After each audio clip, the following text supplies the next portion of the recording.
পদত্যাগ করল যুব ও ক্রীড়া মন্ত্রণালয়ের উপদেষ্টা আসিফ মাহমুদ ভূঁইয়া এবং ডাক টেলিযোগাযোগ ও তথ্য প্রযুক্তি মন্ত্রণালয়ের উপদেষ্টা মোহাম্মদ নাহিদ ইসলাম। আমরা সরাসরি সেখানে চলে যাচ্ছি। অন্তর্বর্তীকালীন সরকারের উপদেষ্টা পদ থেকে স্বেচ্ছায় পদত্যাগ করল বহুল আলোচিত সমালোচিত আসিফ এবং নাহিদ। ধরনের উদ্ভট অপদার্থ অযোগ্য উপদেষ্টা দিয়ে আমরা কি করব? এই ধরনের উপদেষ্টারাই তো অন্তর্বর্তীকালীন সরকারকে ডুবাই দিবে। কি 20-25 বছরের ছেলে মেয়েদের নেতৃত্বে বাংলাদেশের রাজনীতি হবে, রাষ্ট্র পরিচালনা হবে? তো ফাজলামি ব্যাপার।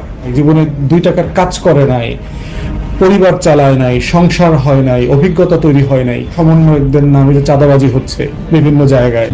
সরকার নিরপেক্ষ থাকার কথা, রাইট? কিন্তু হাস্যকর এবং রহস্যজনক সত্য যে উপদেষ্টারা এখন রাষ্ট্র সংস্কার বাদ দিয়ে রাজনৈতিক দল গঠন করার কাজ করতেছে এবং তারা এই ছাত্রদেরকে মাঠে নামিয়ে বিএনপির বিরুদ্ধে প্রপাগান্ডা তৈরি করতেছে। আমি এই জন্যই তাদেরকে সন্দেহ করি। অবশ্যই এই সরকারকে চাপের মধ্যে রাখতে হবে। আন্দোলন ভাই, ওই যে একটু আগে রাকিব যে কথাটা বললো যে এই সরকারকে আমাদের সময় দিতে হবে, এই সরকারের কোনো সমস্যা ভাই, তোমাদের কাজ নাই এগুলা। ছাত্র বৈষম্য আন্দোলনের ছেলেদেরকে থানায় গিয়া পাবলিকের ওই যে কে টেন্ডার ড্রপ করলো, কে টেন্ডার উঠাইলো, this is not your business. You guys have to go for university for study. আসসালামু আলাইকুম ওয়া রাহমাতুল্লাহ। সবাই কেমন আছেন? আশা করি সবাই অনেক অনেক ভালো এবং সুস্থ আছেন। সবাইকে স্বাগতম জানাচ্ছি আমাদের আরেক নতুন ভিডিওতে। প্রতিদিনের মতো আমি আপনাদের সিরাত ফারুকী। দর্শক, আজকের ভিডিও টাইটেল এবং থাম্বনেল দেখে ইতিমধ্যে বুঝতে পেরেছেন আজকে কি বিষয় নিয়ে কথা বলবো। খুবই গুরুত্বপূর্ণ একটা বিষয় নিয়ে চলে আসলাম নতুন একটা ভিডিও নিয়ে। বর্তমান সরকারের 2 উপদেষ্টা আসিফ মাহমুদ এবং নাহিদ ইসলাম, যাদেরকে নিয়ে ইতিমধ্যে সামাজিক যোগাযোগ মাধ্যমে শুরু হয়েছে নানানভাবে তুলফার। অনেকে বলতেছেন তারা ঠিকমতো ইংরেজিতে কথা বলতে পারে না, আবার অনেকে বলতেছেন ইতিমধ্যে তারা ঠিকমতো ফ্যামিলির দায়িত্ব নেয় না, তারা ফ্যামিলির যে প্রেশার বা ফ্যামিলির একটা যে দায়িত্ব সেটা নিতে পারে না। তারা কিভাবে দেশের দায়িত্ব নিবে বা তারা কিভাবে দেশ সামলাবে, এভাবেই যখন নানানভাবে আলোচনা সমালোচনা মুখোমুখি হচ্ছেন 2 উপদেষ্টা। অন্যদিকে বৈষম্য বিরোধী ছাত্র আন্দোলনের অন্যতম 2 সমন্বয়ক সার্জিস আলম এবং হাসনাত আবদুল্লাহ সম্প্রতি বিএনপি নেতা জনাব তারেক রহমানকে নিয়ে এক মন্তব্যে রীতিমতো ক্ষুব্ধ বা খেপে গিয়েছেন বিএনপি অন্যান্য নেতাকর্মীরা হাসনাত আবদুল্লাহর উপর। এদিকে সম্প্রতি নারায়ণগঞ্জে এক বক্তব্য দিতে গিয়ে ফের সমালোচনার মুখোমুখি হয়েছেন ছাত্র আন্দোলনের অন্যতম উপদেষ্টা জনাব সার্জিস আলম।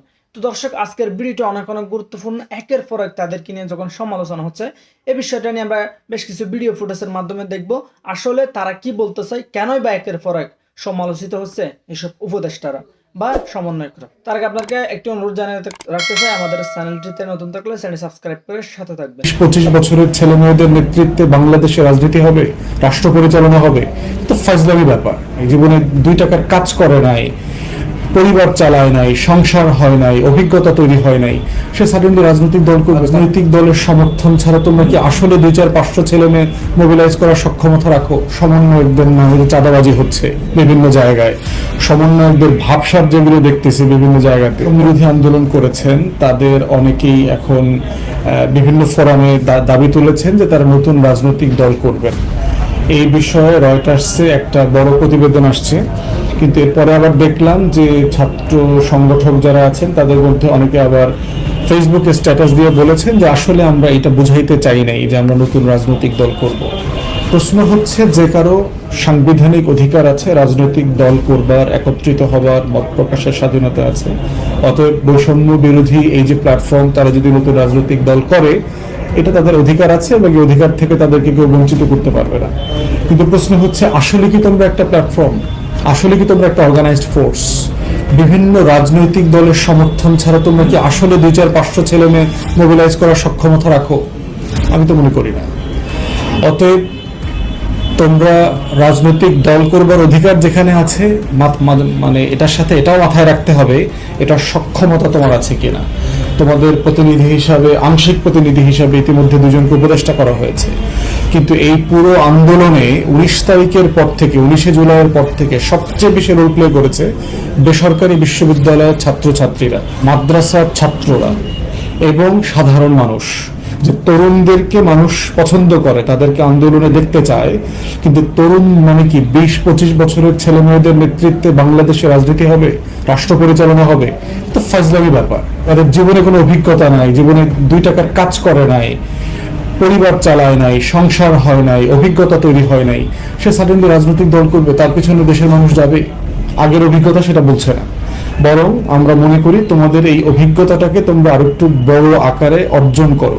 তোমরা কর্মজীবনে যাও, শিক্ষা জীবন শেষ করো, তোমরা রাজনৈতিক কর্মী হিসাবে আরো সময় দাও মাঠে ময়দানে, জনগণের আস্থা তৈরি হোক, তখন তোমরা এই কাজগুলো করতে পারবা।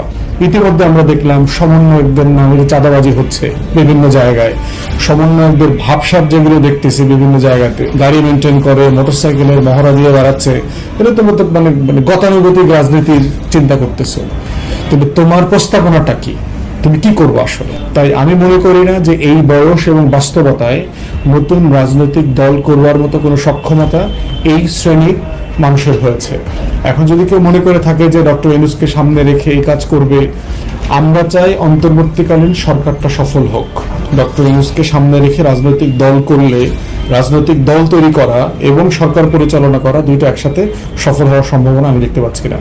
তাই আমরা দেশবাসী চাই যে আমাদের সমর্থন, সহানুভূতি সবকিছু তোমাদের সাথে আছে, কিন্তু সবাই মিলে আমাদের এখন মূল কাজটা হচ্ছে অন্তর্বর্তীকালীন সরকারকে সফল করা। এই সরকার ব্যর্থ হলে আমরা অনেকভাবে দেশ এবং জাতি পিছিয়ে পড়বে। অতএব অন্য কোনো দিকে দৃষ্টিভঙ্গি এবং অ্যাটেনশন এবং এনার্জি না দিয়ে এই একটা জায়গাতে অ্যাটেনশন এবং এনার্জি পুরোটা ফোকাস করে এটাকে সফল করা দরকার বলে আমি ব্যক্তিগতভাবে মনে করি। অন্তর্বর্তীকালীন সরকার নিরপেক্ষ থাকার কথা, রাইট? কিন্তু হাস্যকর এবং রহস্যজনক সত্য যে উপদেষ্টারা এখন রাষ্ট্র সংস্কার বাদ দিয়ে রাজনৈতিক দল গঠন করার কাজ করতেছে এবং তারা এই ছাত্রদেরকে মাঠে নামিয়ে বিএনপির বিরুদ্ধে প্রপাগান্ডা তৈরি করতেছে। আমি এই জন্যই তাদেরকে সন্দেহ করি। অবশ্যই এই সরকারকে চাপের মধ্যে রাখতে হবে। আন্দোলন ভাই, ওই যে একটু আগে রাকিব যে কথাটা বললো যে এই সরকারকে আমাদের সময় দিতে হবে, এই সরকারের কোনো সমস্যা, ভাই তোমাদের কাজ নাই এগুলা। ছাত্র বৈষম্য আন্দোলনের ছেলেদেরকে থানায় গিয়া পাবলিকের ওই যে কে টেন্ডারের ড্রপ করলো, কে টেন্ডার উঠাইলো, this is not your business. You guys have to go for university for study. That's VVIP requisition letter যেটাকে বলে। কোন ক্রাইটেরিয়াতে বৈষম্য বিরোধী ছাত্র আন্দোলনদের বিভাগীয় সভা সমাবেশের জন্য আপনার এই রিকোয়েজিশন লেটার দেওয়া হয়েছে? এই রিকোয়েজিশন লেটারটা দেওয়া হয় বাংলাদেশের আইন অনুসারে আপনার যারা এমপি, ভিভিআইপি, আর্মির জেনারেল এবং মন্ত্রীরা। তাহলে ছাত্র বৈষম্য বিরোধী ছাত্র আন্দোলনের ছেলেদেরকে বিভাগীয় সফরের জন্য এই চিঠি ইস্যু করেই তো বৈষম্য তৈরি করা হয়েছে। কারা ইস্যু করেছে এটা?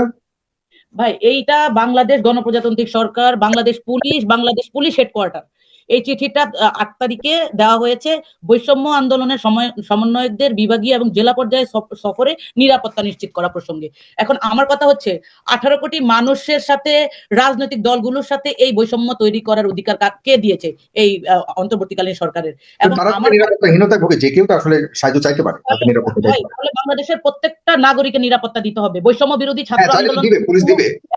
এক্সাক্ট, বৈষম্য বিরোধী ছাত্র আন্দোলন কিন্তু 18 তারিখে শেষ হয়ে গেছে। তারেক ভাইও বলছে, ইসমাইলও বলছে এবং রাকিবও বলছে, শেষ পর্যন্ত সেটা গণ আন্দোলন হয়েছে, গণ অভ্যুত্থান হয়েছে, যেখানে বাংলাদেশের সাধারণ জনগণ, সিপাহী ছিল, সেনাবাহিনীর সদস্যরা ছিল, বাংলাদেশের আমজনতা ছিল, প্রত্যেকটা রাজনৈতিক স্টেক হোল্ডার ছিল। এবং আরেকটা জিনিস আপনাকে বলি, আপনার ফেস দ্য পিপলও ছিল। আমি আপনাকে বলি ভাই, বাংলাদেশের এই আন্দোলন, ভাই তো বললো 13টা সেক্টরে বিভক্ত করা হয়েছে, তাহলে ইন্টারন্যাশনাল যে স্টেশন গুলা ছিল, ফ্রান্সে ছিল, কানাডাতে ছিল, আমেরিকাতে ছিল, অস্ট্রেলিয়াতে ছিল, ইউকেতে ছিল, এই স্টেশনে যারা দায়িত্ব ছিল তারা কি সমন্বয়ক না? তাহলে সেই সমন্বয়কদেরকে আপনারা টোটালি নেগলেন্সি করে কিছু মাত্র ছেলেদেরকে দিয়ে রাজনৈতিক এজেন্ডা। প্রবাসীদের প্রতিনিধি থাকা উচিত ছিল এই গভর্নমেন্ট, এই সরকারের। কারণ প্রবাসীদের ব্যাপারটা একটু চমৎকার কথা বলেছেন মনির চৌধুরী। সরি, আমি কারণ প্রবাসীদের কথা বললে আমি একটু আবেগ আপ্লুত হই। কারণ প্রবাসীরা সবসময় বঞ্চিত ছিল। এই আন্দোলনে প্রবাসীদের যে ভূমিকা ছিল, বাংলাদেশে যারা আন্দোলনকারীরা আছে তারা দেখতে পারেনি। কারণ হলো ওইসব ব্ল্যাক আউট ছিল, বাংলাদেশ সম্পূর্ণ বন্ধ ছিল।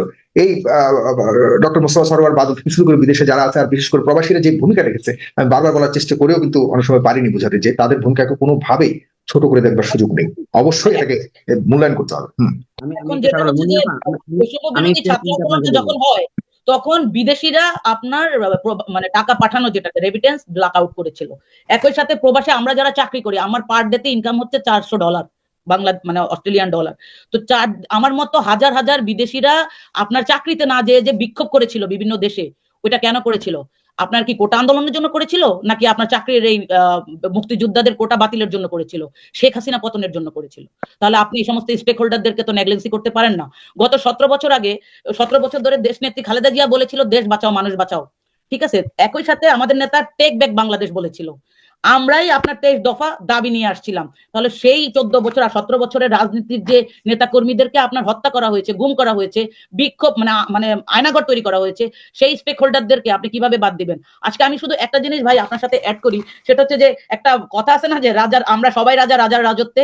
তো আমাদের কথা হচ্ছে যে আমরা এখন বৈষম্য বিরোধী ছাত্র আন্দোলনের কয়েকজন মানুষকে দিয়ে ব্যাকগ্রাউন্ডে যদি সরকারের উপদেষ্টারা রাজনৈতিক দল পুনর্গঠনের কাজ করে, তাহলে আমরা মনে করি আমরা রাজার দেশে রাজা না, আমরা প্রজারা এখন পর্যন্ত নির্যাতিত, নিপীড়িত এবং এই বৈষম্যের শিকারী হচ্ছি। এটাই বাস্তবতা। ব্রিগেডিয়ার জনাব সাখাওয়াত হোসেন, তাকেও কিন্তু পদত্যাগের বিষয়টা নিয়ে, তো তাদের যে পদত্যাগ ফের সমালোচনা হলে জনগণ মানে তাদের পদত্যাগের বিষয়টা নিয়ে লেগে পড়ে। তো ভিডিওর শুরুতে ধরনের টাইটেল এবং থাম্বনেল দেওয়ার জন্য আন্তরিক দুঃখিত। ভালো থাকবেন, সুস্থ থাকবেন। ভিডিও সম্পর্কে আপনার মতামত জানাতে ভুলবেন না। এতক্ষণ সাথে থাকার জন্য সবাইকে অসংখ্য ধন্যবাদ। আল্লাহ হাফেজ।